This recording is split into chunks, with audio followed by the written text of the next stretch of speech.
গল্পটি একটি সাধারণ ঘরে থেকে শুরু হয়, যেখানে অ্যাডাম নামের একটি ছেলে শান্তিতে ঘুমাচ্ছিল। সকালে তাকে দেখে স্বাভাবিক মনে হলেও হঠাৎ একটি অদ্ভুত ভয়ঙ্কর শব্দে তার ঘুম ভেঙে যায়। তার হৃৎপিণ্ড দ্রুত বেড়ে যায়। সে বুঝতে পারে না এই শব্দ কোথায় থেকে এলো। বিছানা থেকে উঠে সে খোলা দরজার ফাঁক দিয়ে উঁকি দেয়, কিন্তু করিডোরটি সম্পূর্ণ জনশূন্য ছিল। বুকের ভিতরে এক অদ্ভুত ভয় নিয়ে সে টিভি চালায়, কিন্তু স্ক্রিনে কোনো অনুষ্ঠান আসছিলই না। সেখানে একটি জরুরি সতর্কতা প্রচার করা হচ্ছিল যে সবাই যেন বাড়িতে থাকে এবং কেউ যেন বাইরে না যায়। সে অবাক হয় এবং পাশাপাশি কিছুটা ভয় পেয়েও যায়। হঠাৎ সে শুনতে পায় বাইরে মানুষ চিৎকার করছে। অ্যাডাম দ্রুত বালকনিতে দৌড়ে যায়। নিচের দৃশ্য দেখে তার পায়ের তলায় মাটি কেঁপে ওঠে। মানুষ পাগলের মতো এদিক ওদিক ছুটছে, চারিদিকে শুধু চিৎকার। সবকিছু উলটপালট হয়ে গেল। মানুষ পশুর মতো একের অপরকে কামড়াচ্ছে। হঠাৎ একটি হেলিকপ্টার নিয়ন্ত্রণ হারিয়ে সামনের একটি বিল্ডিং এ আছড়ে পড়ল। বিস্ফোরণটি এত ভয়াবহ ছিল যে অ্যাডাম পুরোপুরি শিউরে উঠে। এরপর সে নিচে রাস্তার দিকে তাকায়, যেখানে ভিড়ের মধ্যে একটা ছোট মেয়ে ছিল।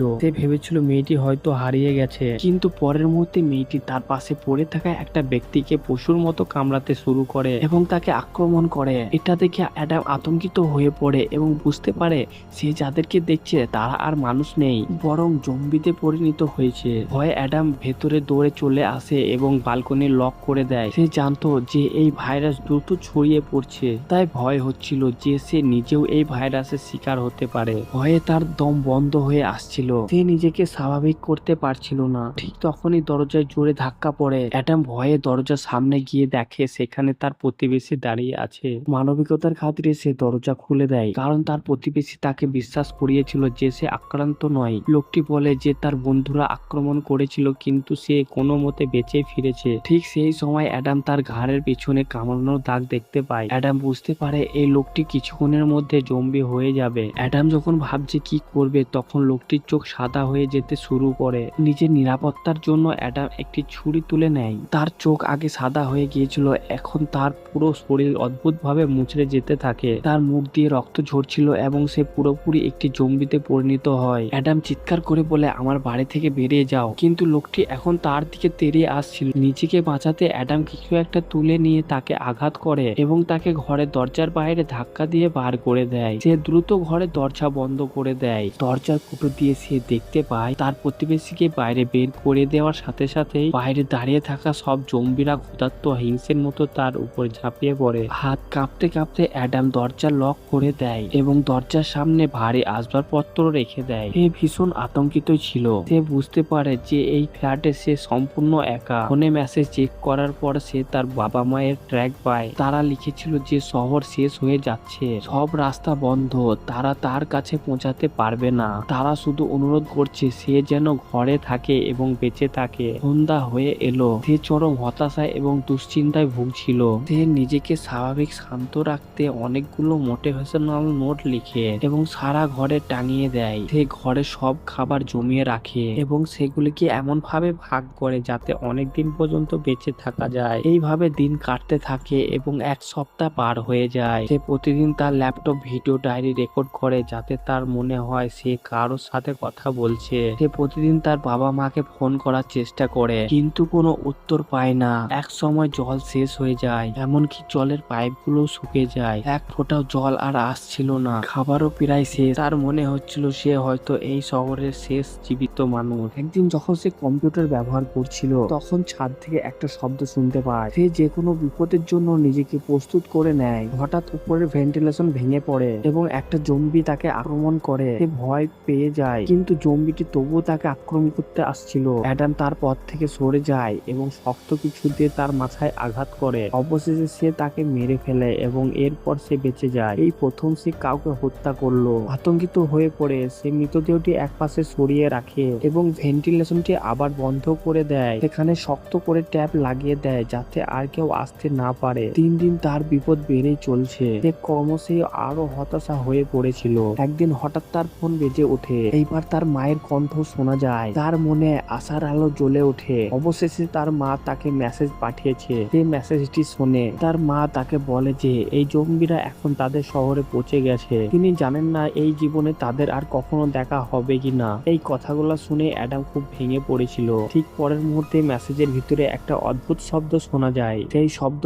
মানুষ ছিল না। এটা পরিষ্কার বোঝা যায় যে জম্বিরা তার মা বাবাকে আক্রমণ করেছে। করছে। সবশেষে সে তার মা বাবার মরণ চিৎকার শুনতে পায় এবং এইভাবে ফোনের লাইনটা কেটে যায়। অ্যাডামের জন্য এটা ছিল সব থেকে কঠিন মুহূর্ত। সে এতদিন ধরে তার মা বাবার একটি কল বা বার্তার অপেক্ষায় ছিল, আর যখন তা এলো অ্যাডাম মাটিতে লুটিয়ে পড়লো। এখন তার বেঁচে থাকা শেষ আশাটুকুও ভেঙে গেল। তার পরিবারও আর নেই, তাই সে আত্মহত্যার সিদ্ধান্ত নেয়। সে ক্যামেরা চালু করে নিজের মুখটি দেখে, যা সম্পূর্ণ শুকিয়ে গিয়েছিল। সে ভিডিও রেকর্ড করা শুরু করে। সে বলে, আমি অনেক চেষ্টা করেছি, কিন্তু এখন আমার আর কোনো সাহস নেই। প্রথমে জল শেষ হয়েছে, এখনো খাবারও শেষ হয়ে গেছে, বিদ্যুৎও চলে গেছে, আর খিদের চেষ্টায় ধুকে ধুকে মরার চেয়ে একবারে আত্মহত্যা করা মরাই ভালো। এই বলে সে ভিডিওটা বন্ধ করে দেয়। এরপর গলায় দড়ি দিয়ে ফাঁস তৈরি করে চেয়ারে গিয়ে বসে। কিন্তু নিজের জীবন কেড়ে নেওয়ার ঠিক মুহূর্তের আগে তার চোখ জানালার উপরে পড়ে। সেখানে সামনের বিল্ডিং এ একটা মেয়েকে দেখতে পায়, একজন জীবিত মানুষ যে জম্বি ছিল না। অ্যাডামের মনে হলো সে যেন নতুন জীবন ফিরে পেল।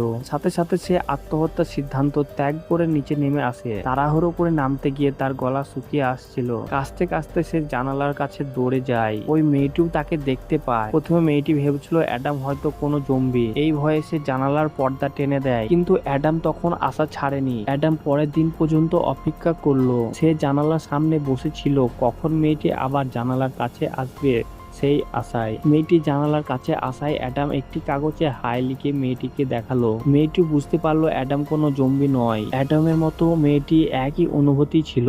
সেও উত্তেজনায় হাত নাড়ালো। 42 দিন পর তারা একের উপরের দিকে তাকিয়ে হাসলো। এই 2 দিন ধরে তারা কাগজ লিখে নিজেদের মধ্যে কথাবার্তা চালালো। মেয়েটির নাম ছিল ইভা। ইভা অ্যাডামকে জিজ্ঞাসা করলো, তোমার কাছে কি খাবারের মতো কিছু আছে? অ্যাডাম জানালো যে আমার কাছে খাবার নেই, কিন্তু জল আছে। এইভাবে আর কদিন কেটে গেল।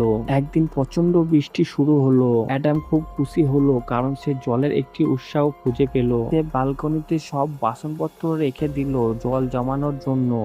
সে জল সংগ্রহ করলো এবং অনেকদিন পর সে স্নান করলো। সে জানতো ইভার কাছেও জল ফুরিয়ে গেছে, তাই সে ইভাকে জল পৌঁছে দিতে চাইলো, কিন্তু ঘর থেকে বের হওয়ার কোনো উপায় ছিল না। অনেক ভেবে সে একটা বুদ্ধি বের করলো। সে একটা লম্বা দড়ি বের করলো। সেই দড়ির মাথায় একটা বল বেঁধে সে ইভার দিকে ছুড়ে দিল।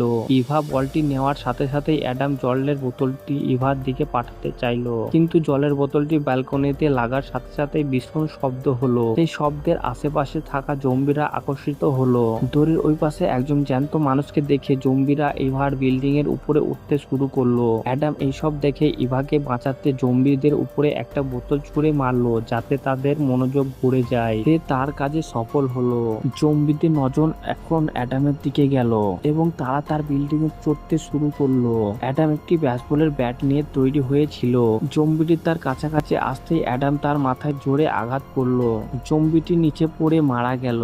অবশেষে তারা জম্বিদের হাত থেকে রক্ষা পেল, কিন্তু মূল সমস্যা ছিল অন্য জায়গায়। তারা দুজন তখন প্রচন্ড ক্ষুধার্ত।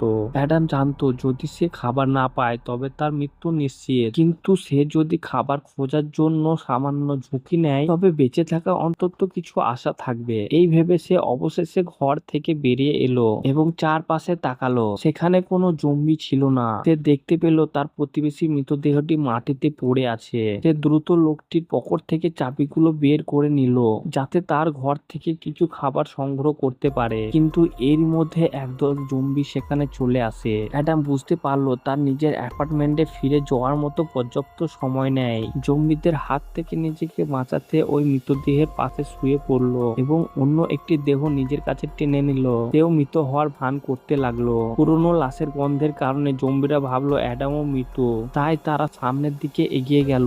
এইভাবে শেষ পর্যন্ত তার প্রাণ বাঁচলো। জম্বিরা চলে যাওয়ার পর সে তার প্রতিবেশীর ঘরে ঢুকলো। সেখানে গিয়ে দেখলো বিছানায় একটি মৃতদেহ পড়ে আছে। সেই দেহটি জম্বি কিনা সেটা দেখতে প্রয়োজন বোধ করলো না। সে সরাসরি রান্নাঘরে গেল।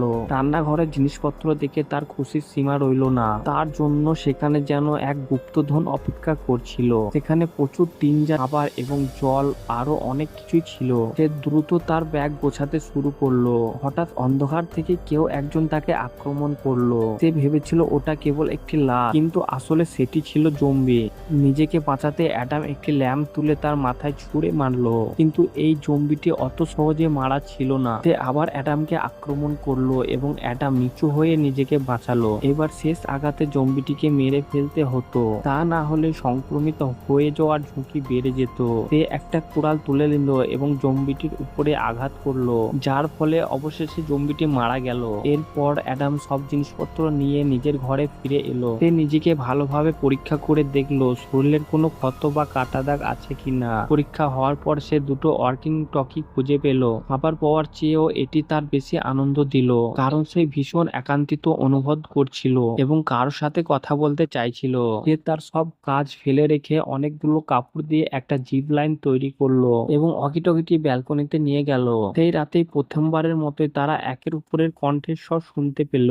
দুইজনই খুব খুশি হলো। এখন অ্যাডামের উপরে একটা দায়িত্ব চলে এলো। সে ঠিক করলো যে এইবার ইভার জন্য খাবার সংগ্রহ করবে এবং জিপ লাইনের মাধ্যমে তা ইভার কাছে পৌঁছে দেবে। আজ সে একটা নতুন পথ খুঁজে পেল। সে ভাবলো বাথরুমের ভেন্টিলেশনের ড্যাক দিয়ে অন্য অ্যাপার্টমেন্টে যাওয়া উচিত। এই ভেবে সে অন্য একটা ফ্ল্যাটে গেল এবং সেখানে খুব প্রচুর খাবার দেখে সে অনেক খুশি হলো। ওয়াকিটকিতে সে ইভাকে এই খবর জানালো। ইভাও খুশি হলো, কিন্তু সে তাকে সতর্ক করলো যে তার সেখানে যাওয়া ঠিক হয়নি, যদিও সেখানে কোনো জম্বি থাকতো।